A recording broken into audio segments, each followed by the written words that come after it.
It's funny because some of my friends, I travel a lot to the Middle East, and my friends go, aren't you afraid when you go to the Middle East? Are you afraid you're gonna get kidnapped? Aren't you afraid? You must be able to talk to them or something. I go, what are you talking? I'm just as afraid as everybody else. Like, I profile just like everybody else.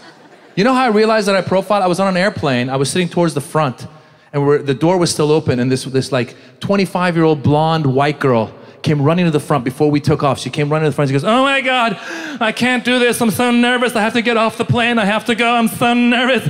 I gotta get off the plane. And the stewardess was like, what's going on? I have to get off the plane. I'm too nervous. I can't fly with you guys. I have to get off. The captain, what's going on? I gotta get off the plane. And then they were like, okay, go. And she just walked off. We closed the door and we started to leave. And the passenger next to me was like, shouldn't we stop and check if she has some baggage underneath? I was like, no, bro, she's some 25-year-old American blonde girl. Her baggage is in her head. Don't worry about it. She was carrying on, if you know what I'm saying, and she carried it off. Trust me. But I guarantee you right now, you go right there, Tarek, right? Yeah, with that beard, take the beard. You go on an airplane, wait till they're about to start. You're Egyptian. No, forget the random check. Get on the back of the plane, okay? Get the beard going, get a thick accent going. When they're about to get started, just run to the front. I cannot do this right now. I have to get off this plane. I'm very nervous. I must get off this plane right now. Obama will give a speech. All I gotta say. Yeah. I'll be watching. I knew it. They got Tarek. Oh my God, you guys are great, man. Listen. I love you guys, and this is what I'm gonna leave you with, you guys. I love having people together from different backgrounds, different ethnicities, but I feel like whenever I travel the world, I've traveled the world and I see people from the Middle East, and I see Arabs and Muslims and Iranians and Indians and Pakistanis, all these people, they're mostly good people. 99% of the people that I meet are good people. And yet whenever you look at the news, yeah, it's true. And yet whenever you look at the news, like they show the one negative and then we all get, because listen, it's in the news and people fall for it. I'm telling you, I thought that maybe it was just my mind, but this actually happened a little while ago. I was, we live in LA where it's very diverse, right? And my son is half Indian, half Iranian. Our neighbor's kid, half black, half white.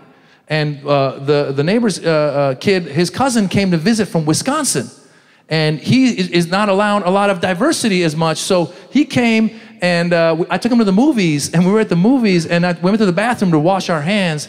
As we were washing our hands, this kid's 6 years old, an Indian Sikh walked in with a turban, and he started washing his hands, and he walked out.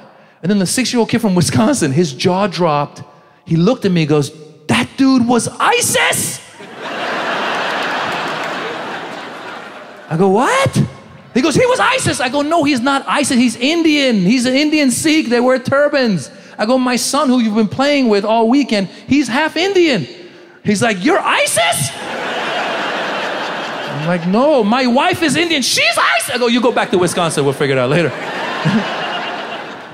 No, because it's still out there in the news. I'm telling you, like, I watch the news whenever something happens, like when the Boston bombings happened, I was watching the news very closely to see how things were being depicted. And because I've been in Boston a week before the Boston bombings. And when I first heard about the Boston bombings, it broke my heart. My first thought was that my heart went out to the victims. But then my second thought was just, please don't be Middle Eastern. Please don't be Middle Eastern. And the news came out that said they're Chechen. I was like, yes! And then they go, but they're Muslim. I was like, shit! But I don't know if you guys remember or not, but as soon as it was revealed that the bombers were Chechnyan, we have a lot of stupid people that are on social media nowadays, okay? And as soon as it was revealed that the bombers were Chechnyan, people went on Twitter and they started tweeting that we should attack the Czech Republic. It's the wrong country. Well, people are so dumb. Get the goddamn Czechs, goddammit. Never liked the Czechs. Or checkers, for that matter. Or Chex Mix either. How dumb do you have to be? If you're tweeting, that means you're on your phone or on your computer, which means you can just move the mouse, baby. Move the mouse. 5 inches. That's the difference between a smart racist and a dumb racist, right there. Smart racist, dumb racist. Right? Just Google before you tweet. Google, that should be a tagline for Google. Google before you tweet. How dumb do you have? By the way, it was only 2 Chechens. That doesn't mean you attack a whole country because 2 idiots from a country did something, okay? Like, I know we've done that kind of stuff in the past, but we really should stop.